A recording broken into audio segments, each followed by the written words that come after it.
Here are all these people from different walks of life coming together in one space, and yet so often they remain as individuals who won't know how to work together when the critical deliberation time comes.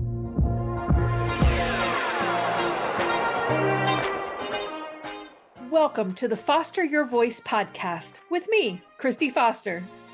After a 30-year career in music and theater, I never imagined I'd be coaching trial attorneys.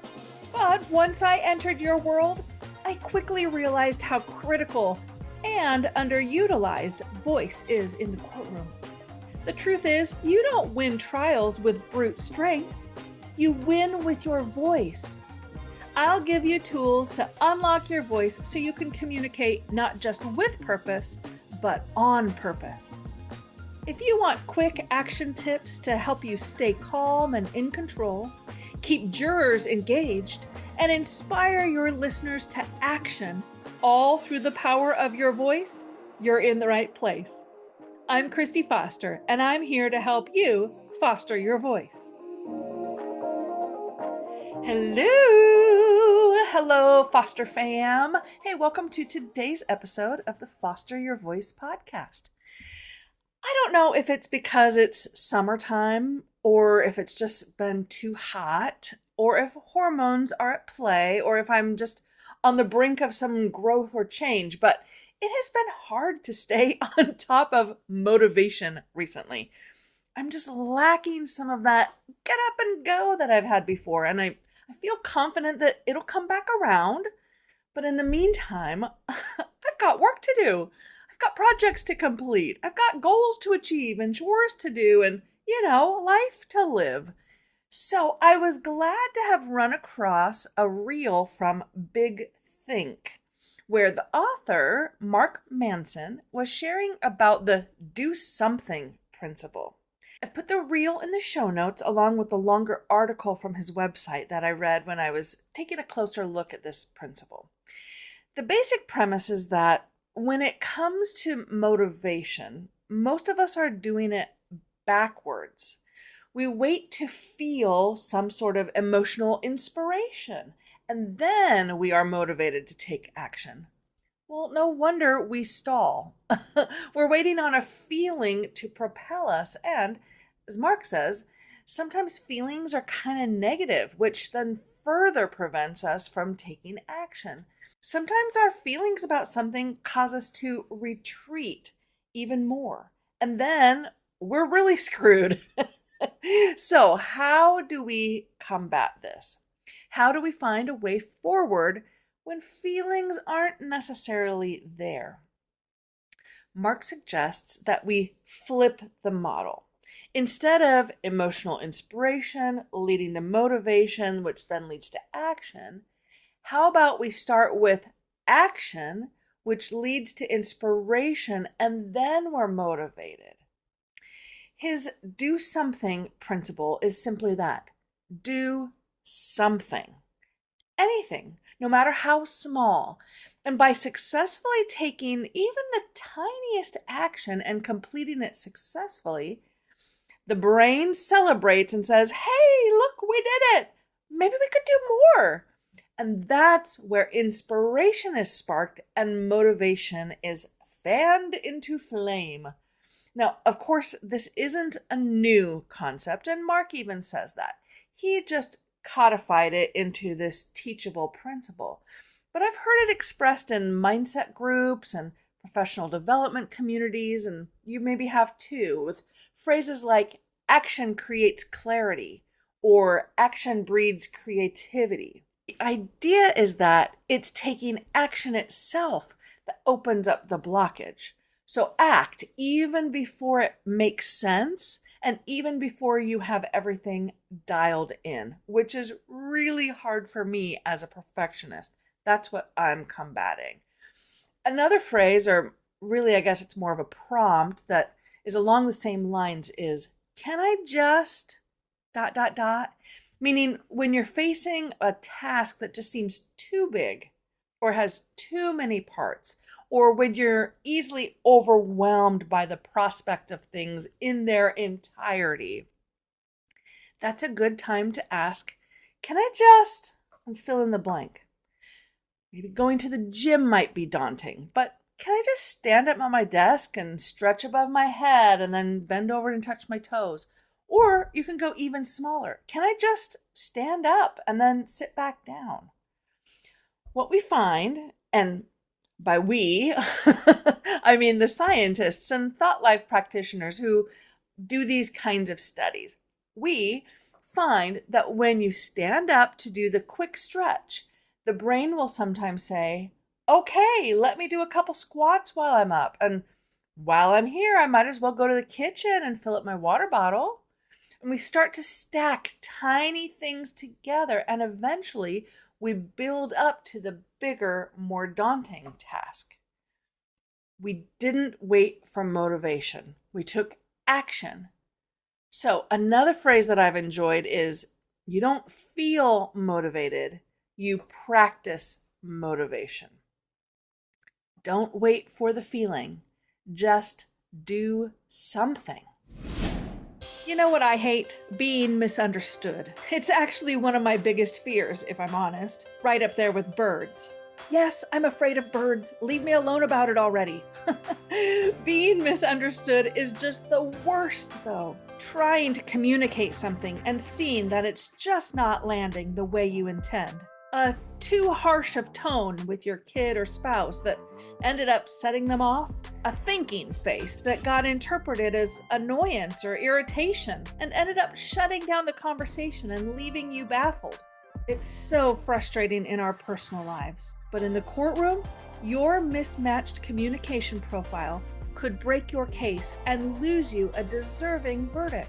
So, I've created a free guide to get you thinking about the emotional profiles you create. It's a printable guide to help you 10x your communication impact by mastering 6 emotional profiles for clear and authentic connection. I break down the 6 core emotions: happy, sad, love, pride, anger, and fear by giving you face, body, and breathing cues. Plus, I show you exactly which point on a 1 to 10 scale you should be with your pitch, pace, melody, volume, and tone in order to authentically capture the center of that core emotion. The link to get your free guide is in the show notes, or by simply going to my website, fostervoicestudio.com. Don't wait to clear up your part of miscommunication and misunderstandings. Get your free download today. A couple of weeks ago, I did something that was a bit outside my comfort zone. I mentioned it in my newsletter recently that I've been doing a number of, I'll say, field trips this summer. These are programs and offerings from like Clark County Historical Museum and the Fort Vancouver Historical Trust and Urban Forestry and Columbia Springs Fish Hatchery and the Water Resource Center. These are like adult field trips that I'm taking myself on. It's probably obvious at this point, but I'm a bit of a nerd. I just really like learning.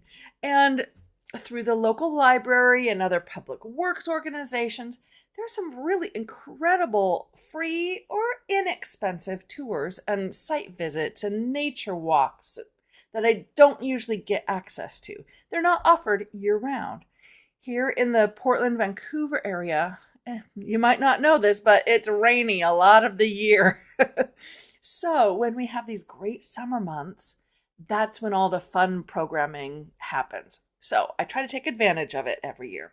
So the thing I did a couple weeks ago was I took an 8.5-hour bus tour up to the Bull Run watershed and back. I told you, I'm a bit of a nerd. 8.5 hours. It was hosted by the Portland Water Bureau, and I had to apply to attend, and then I hoped I was selected. So I really was excited when I was chosen as one of this year's participants. It's limited seats, so it felt kind of special. Now, if you're listening and you're not from Portland, the Bull Run watershed is a 102 plus square miles of a temperate rainforest full of centuries old trees, streams, lakes, rivers, and filled mostly with the 130 inches of rainfall in the forest each year, not from the snowmelt from Mount Hood. That's a fun fact that I learned. And that watershed, the Bull Run watershed, is what provides water to most of the Portland metro area, that whole county. So, as part of the all-day tour we were going to, we got to visit the city's groundwater source. We took a trail walk through old growth forest. It was glorious. We had lunch at the Bull Run Lake and had this clear, really picturesque view of Mount Hood. We toured the 1929 concrete dam and reservoir, which, if you've been to Hoover Dam, it was built in that same design, only Hoover Dam is much bigger. It's kind of a trial run that they did at Bull Run. And then we also drove across the earth and rock-filled dam, which I think was built in 1962. Anyway, the weather was just perfect and the day was lovely. But what struck me, actually a couple of times during the day, I found myself taking notice, is that no one talked to each other. We spent 8.5 hours together, 8.5 hours on a bus for a lot of it, but we had the trail hike and lunch around picnic tables, and conversation was sparse. Isn't that a little strange? We were a tour of individuals experiencing something that only a select few get to do each year, going into restricted lands and learning together for 8.5 hours. And yet, I don't know a single person's name or anything about any of the 30 participants. We remained individuals that whole time, and we never really became a group. And it just made me think of a similar situation in jury selection. Here are all these people from different walks of life coming together in one space, and yet so often they remain as individuals who won't know how to work together when the critical deliberation time comes. So how does a group get formed, and who is responsible for forming the group? Well, I'll answer the second question first. You have an opportunity, and I would maybe argue a responsibility, to help form the group. You can help the individuals in front of you create some casual bonds so they can begin to communicate with each other, have some safety to speak up, and then really trust each other and work together to decide a verdict for your client. You do this with group forming activities.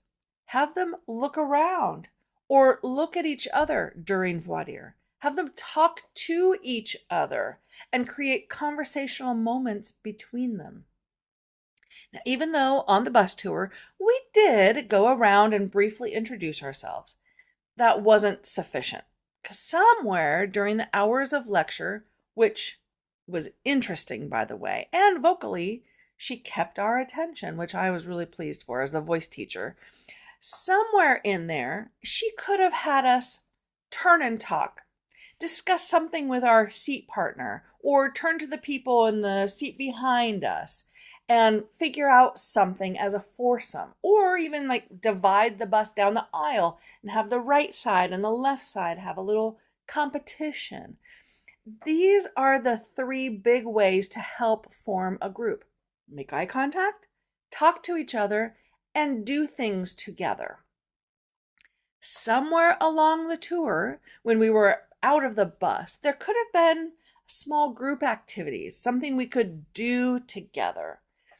Get in teams of 4 and take 10 minutes during this lunch break to find, some sort of plant life or tree identification or scavenger hunt type of thing. Have some small prize. It would have made a world of difference in moving us from individuals who consumed information to a group that worked together and experienced the event as a community. Now, I know you can't have handouts and prizes for potential jurors. mean, can you imagine? But you can have them raise their hands to a question they will all answer yes to. How many of you have driven a car or been in a car? Everyone will raise their hand. That's a group action. And look for those funny moments, even self-deprecating moments, and let them laugh together. Again, that's a group bonding action. What are some other simple and practical things that you can do to help form a jury group? I'd love to hear from you and kind of build a bank of ideas that are tried and tested. So send me an email, Kristi@fostervoicestudio.com, and let me know what you've done to form the group. And until next time, keep fostering your voice. Thanks for pulling up a seat with me today and for being part of the Foster fam. Make sure you're subscribed to the podcast so you don't miss a single episode. And while you're at it, go ahead and leave a review or a comment so I can give you a shout out on a future episode.